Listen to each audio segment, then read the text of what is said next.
Good morning, Little Masters, and welcome back to today's Tolkien Times. I'm the Man of the West, also from the Prancing Pony podcast, and though we've been on a break from First Age Friday and the Lay of Lathian as I've been chatting with folks on Fandom Friday, we have been continuing in our read-through of the story of Aldarion and Erendis. We're getting really close to the end now, so let's go ahead and get going with Week 56's Second Age Saturday. We'll pick up where we left off at the end of last week after Ancalimë had grown, becoming willful, and even finding her mother's company irksome. Now, in the year 892, when Ancalimë was 19 years old, she was proclaimed the king's heir at a far earlier age than had previously been the case.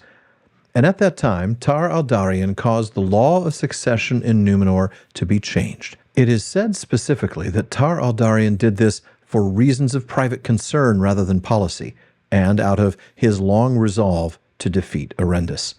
The change of the law is referred to in The Lord of the Rings Appendix A. The sixth king, that's Tar Aldarion, left only one child, a daughter. She became the first queen, that is, ruling queen. For it was then made a law of the royal house that the eldest child of the king, whether man or woman, should receive the scepter.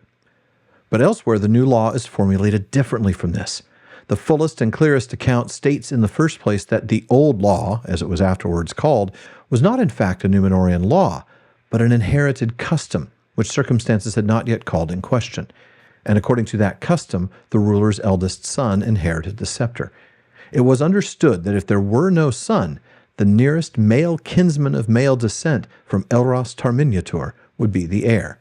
Thus, if Tar-Mineldur had had no son, the heir would not have been Valandil his nephew, son of his sister Silmarion, but Melantur his cousin, the grandson of Tar-Elendil's younger brother Erendur.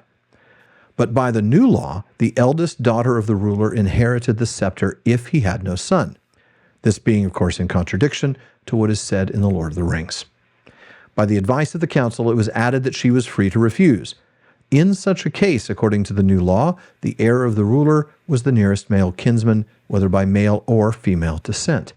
Thus, if Ancalimë had refused the scepter, Tar Aldarion's heir would have been Soronto, the son of his sister Eilenel, and if Ancalimë had resigned the scepter or died childless, Soronto would likewise have been her heir.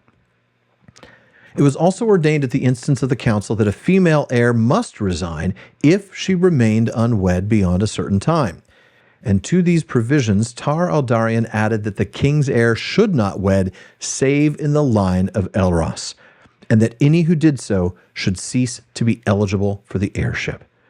It is said that this ordinance arose directly from Aldarion's disastrous marriage to Erendis and his reflections upon it, for she was not of the line of Elros, and had a lesser lifespan, and he believed that therein lay the root of all their troubles. Beyond question, the provisions of the new law were recorded in such detail because they were to bear closely on the later history of these reigns, but unhappily, very little can now be said of it. At some later date, Tar Aldarion rescinded the law that a ruling queen must marry or resign, and this was certainly due to Ancalimé's reluctance to countenance either alternative. But the marriage of the heir to another member of the line of Elros remained the custom ever after. At all events, suitors for Ancalimé's hand soon began to appear in Emerie, and not only because of the change in her position, for the fame of her beauty, of her aloofness and disdain, and of the strangeness of her upbringing had run through the land. In that time, the people began to speak of her as Emerwen Aranel, the princess shepherdess. To escape from importunity, Ancalimë, aided by the old woman Zamin, went into hiding at a farm on the borders of the lands of Halatan of Hirastorni, where she lived for a time the life of a shepherdess. The accounts, which are indeed no more than hasty jottings, vary as to how her parents responded to this state of affairs.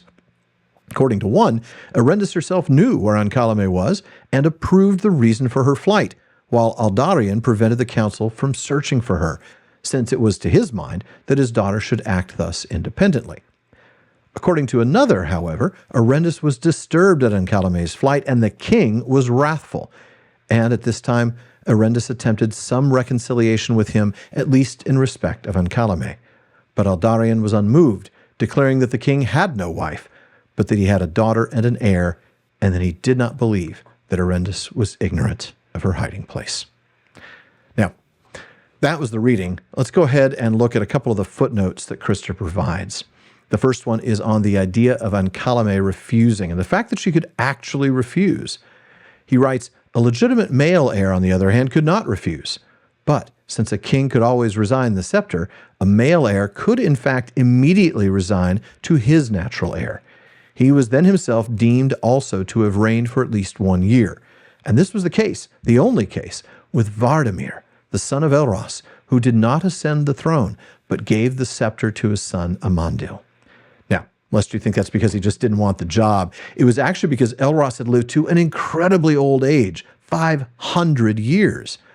Vardamir was 381 years old when he inherited the scepter and knew that it would be wise to immediately surrender that scepter to his son Amandil, who himself was a spry 250 when his grandfather died. It was a good call, as Vardamir only lived another 29 years, while Amandil reigned as the third king, but really only its second ruler, for 148 years.